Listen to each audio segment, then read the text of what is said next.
What's up guys, my name is Will Allen. I'm an angler with over a decade of fishing experience and owner of First Light Fishing Company. In this video, I'm going to teach you how to fish heavy cover / laydowns. Let's get right into it. So first let's talk lure selection. When fishing heavy cover and laydowns, the chances of getting snagged are huge. You're casting into the snag and around the snag. So some good baits to choose can be weightless Senkos, Texas rigged, weighted Senkos, Texas rigged, some wacky rig style hooks with the weed guard over the hook point, and jigs. This way the bait is nice and compact. It's one unit entering the cover, whereas a drop shot or a Carolina rig, the weight of the rig is more spread out, therefore the chances of getting snagged are greater. So I would go Texas rig, weightless, Texas rig, weighted, weedless, wacky rig, or a jig. For rod and reel, whenever I fish laydowns, I always use a bait casting rod, preferably medium heavy to even heavy sometimes. The accuracy when casting and the control and the power you get with a bait casting setup is superior to a spinning rod, so you can drag them out of the cover easier. You want a good reel that has a nice light spool for pitching. I fish a 7-foot medium heavy rod with a bait casting reel. A light spool on a bait casting reel is phenomenal for flipping and pitching. I have a Corrado DC. I wouldn't use this reel in this application. The spool is so heavy, it's great for those long casts for moving baits, crankbaits, kitechs, underspins, but I wouldn't use it for flipping and pitching. A reel that I'd use for flipping and pitching would be the Daiwa Tatula. Daiwa Tatula has the T-wing system where the eyelet drops down. I'll actually show you right now. I'd use a reel like this. This is the Daiwa Tatula. It has the T-wing system, and when you press the button, the eyelet opens up. And this makes it pretty much resistance free for the line because it has such a big space where the line can exit.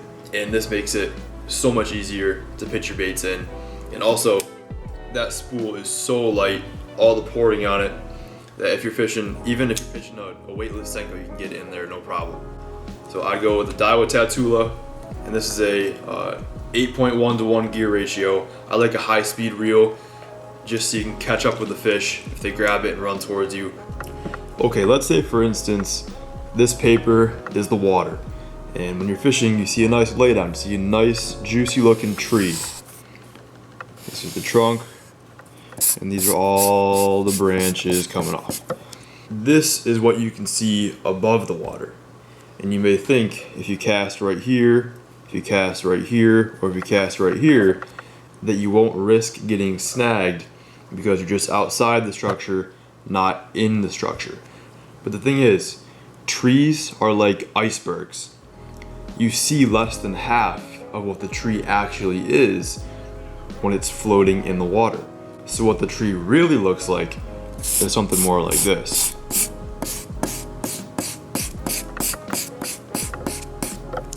That is the true underwater view.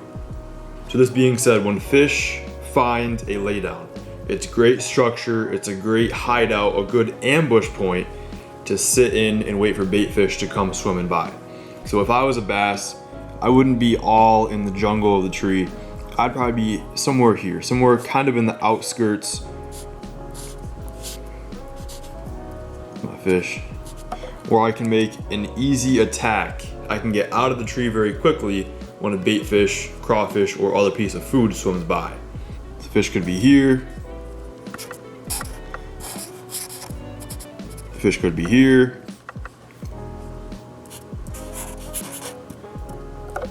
Fish could be there. And now when I'm out on the water and I'm trying to take advantage of this nice fish home and catch the fish that are sitting inside of the tree branches, in your mind you need to be thinking, every cast has the risk of being snagged. Is it worth the risk of losing this lure to chance catching a fish? If the answer is yes, be as risky as you want with the casting. If the answer is no, think about your cast more, place your cast in a more precise manner, so that you don't risk losing the baits. But if you don't care, you'll probably end up catching more fish than the guy who does care. Let's say, for instance, you're fishing a weighted Texas rig. You want your bait to act as one unit versus two. This is optimal because the bait acts as one unit. Let's say your weight wasn't pegged. When you cast in, your weight is gonna fall down first, and then your bait will follow after. What happens is, now there's a space here. Now the bait is in a different location than the weight is. They're not acting as one unit. This ups your chances of getting snagged greatly. Whenever pitching and flipping into heavy cover, always make sure your weight is pegged. Where would I be casting this? I wouldn't be casting into the heart of the storm. I'd be casting on the outskirts where the fish are more likely to be sitting. And it's easier to get to them. Because you have to think, if you did every cast you could on the outskirts and in the heart of the storm, you're going to lose lures. Eventually you're going to get snagged. Even though the lures are weedless, they're not weed free. You can still get a hook point in a nice thick tree trunk and you're not getting that thing back. Is it worth the time of cutting off and retying as opposed to just casting the outskirts and getting you hit more trees? So you're doing more volume of trees, less breakdown on each one. Because if I break down one tree, I could spend 15 minutes fishing one tree. But if there's 1,000 trees along the whole outside of the lake, why would I spend that much time fishing one when I could do my good cast I know fish will be sitting at and move on to the next? This way you get insane volume and it's extremely unlikely that you won't catch a fish. So with my weighted Senko, I'd be casting here, I'd be casting here, and I'd be casting here. This way you're still getting into the storm, but you're not in the heart of the storm. And by the storm, I mean the tree trunks and the tree branches. I'd be casting close enough for a fish to see my bait, but not so far that I'm hitting the trunk of the tree. So again, you won't be able to see all the branches because most of them are below the water. So take what you see and multiply that by 4. That's how many branches are there. So if the branch range above water is only 5 foot, the branch spread is really 20 foot. So again, I'd be casting about to where you can see the branches above the water. If you can see a branch above the water and let's say this branch is above the water right here, and you cast up to it, now you have all this time that you're still in the tree, but without getting snagged. Because really the branch placement is kind of randomized. You don't know exactly if they'll be perfectly straight, curved, there's one branch here, if there's 10 branches underwater here, you just don't know. That's why fishing a weedless bait helps, but it doesn't completely solve the problem. You're still going to snap off once in a while if you're fishing it correctly. And that's okay. You know, that's why they make more baits. That's why you bring extra stuff with you so that you can get into those spots that most guys aren't willing to cast into and you can catch those big fish. The fish that are big are the fish that are smart and they've been around for a long time. They've seen a lot of baits. If you get into a spot that no one else is casting into, that fish is like, oh, that's not a lure because no lure has ever been this far into the tree. Let me try that. And that could be your 5, 6, 7, 8 pounder, who knows? Okay, this is one of the best photos that I've found. This one's from Bassmaster. As you can see, the top of the tree here, you see a branch, a couple of logs and a few pokey branches off of that. But what you don't realize is the sheer extent of water that this tree covers. You can see the main trunk back here, multiple branches here. It's like 25% of the tree above the water, and it's like 4 times the amount of coverage down below. So if you were casting up to here and thinking that there's no risk of getting snagged, you're gonna fall right down into snag city. And as you can see, the bass aren't sitting way back in the heart of the storm. They're sitting next to the outskirt branches, ready to ambush the prey. And this guy is casting over the tree, it looks like, so I'm not sure what his plan was if he hooked one. But I wouldn't recommend doing that. I'd recommend casting up to the tree That way you don't need to drag the fish over the top of the logs.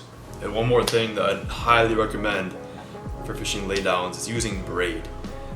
A lot of guys will say use mono. I'm not sure what they're thinking. Braid, when you're fishing weedless baits in trees, you're fishing mostly bottom baits, which would mean jigs, senkos, weighted senkos.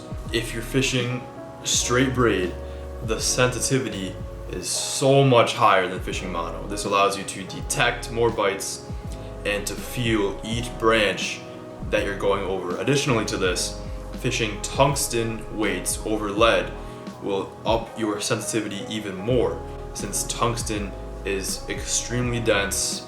It's a much harder metal than lead tends to be. This allows you to feel every single thing you're going over. If you're fishing braid with tungsten, you are feeling every single thing that you go over, every rock, every tree branch, and more importantly, every bite from the fish. For fishing laydowns, I wouldn't go less than 30-pound braid. I wouldn't go more than 50-pound braid. Some guys use 60. That's overkill. There's no reason for that. What I typically do is straight 30-pound braid, and I like to use the Power Pro, the V2 Super 8 Slick. It's an 8-strand line. That way it's super smooth. You can cast it super easy. It glides over most snags. Doesn't grab, doesn't usually fray. It's a phenomenal line. I'd go with a 30-pound to even 40 and 50 if you want some extra backup, if you want some extra strength, 40 to 50. But as long as you're in that 30 to 50 range of a moss green color braid, you are set up for success. And by the way, guys, I put links down in the video description to my website, firstlightfishingco.com, where you can find all the products needed for flipping and pitching, laydowns, and heavy cover, all with the fastest shipping times. But that pretty much sums up today's video. Fish weedless baits. Don't get too risky with your casts because the bass won't be sitting that far in anyway.